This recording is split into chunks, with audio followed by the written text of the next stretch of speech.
So for this season, for our walkouts, we wanted to do something special for every team. Most of our walkouts were coordinated by Chris and Lindsay, our new teammates from Behind the Bots, and they were able to acquire a pizza box from the RIPeroni team, and we wanted to find some way to incorporate that into our walkout. And I don't know exactly who came up with the idea, but somebody was like, how great would it be if you popped out of a pizza box? And, you know, I'm not one to say no to any wacky ideas like that, so I was totally into it. So, yeah, we tried to turn myself into a table. We found a cloth pizza box, and we're just like, yeah, we're going to wheel you out there, and then on the count of 3, you're just going to pop out of the pizza box. And it was insanely fun to do that. It was really entertaining. I think a lot of people like that. So typically with a gigantic high-powered vertical spinner, they can't turn. If you've ever seen videos of Deep Six or even Uppercut when they ran their really big chonky flywheel weapon, they just can't turn at all. They're actually just storing way too much energy into their disc, and the gyroscopic precession prevents them from turning effectively. RIPeroni does not have that problem. The back of their robot has a flywheel that spins insanely fast. They actually spend 60 seconds before the fight starts just getting that thing up to speed.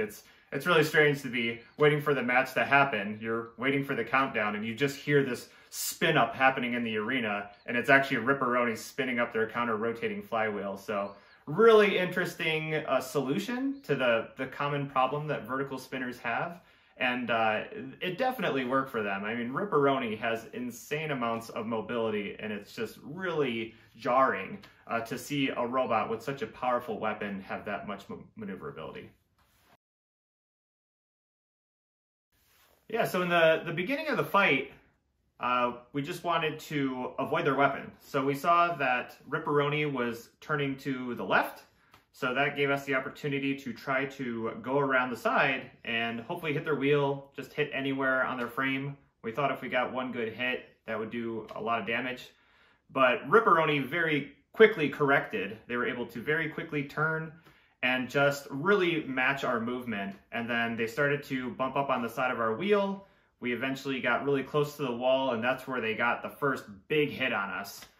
So they hit the right side of the back of the robot. It sent us up flying up in the air. And then as we were coming back down, they actually clipped the drive side chain on the left side of the robot.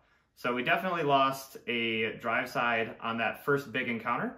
And we were actually able to get a really lucky hit. Our weapon actually made contact with them by pure luck. I know the show really, in the replay, they're like, oh, we got a good hit on them, but it was just pure luck that we did that. But we did send them flying back.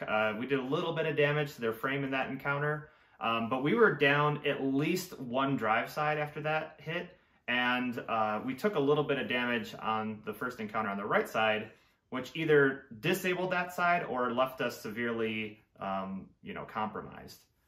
After RIPeroni came back around for the second encounter, we were already upside down. We weren't driving very well, and they just did one massive hit on the back of the robot. And this did huge amounts of damage to the robot. It actually crumpled in the whole back of the frame.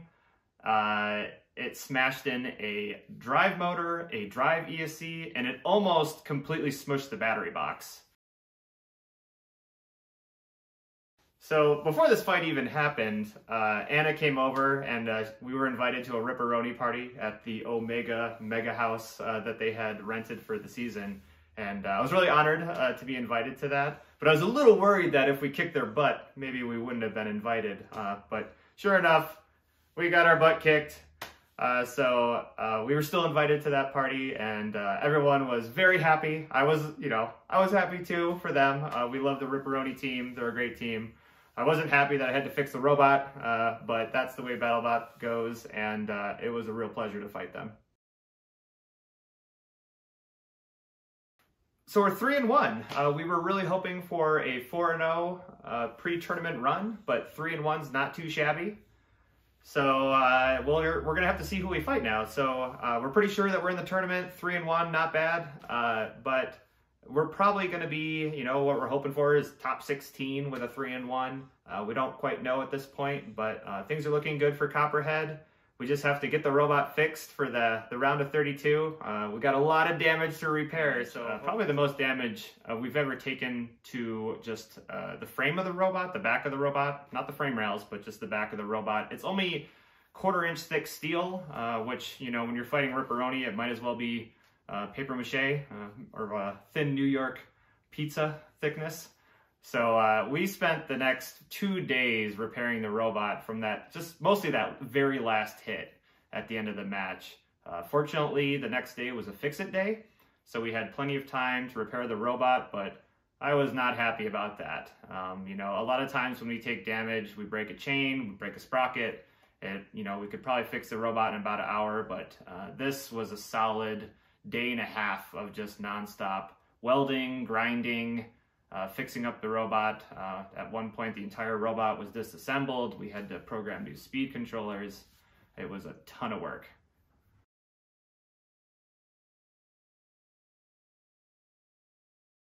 3 Michelin stars, baby!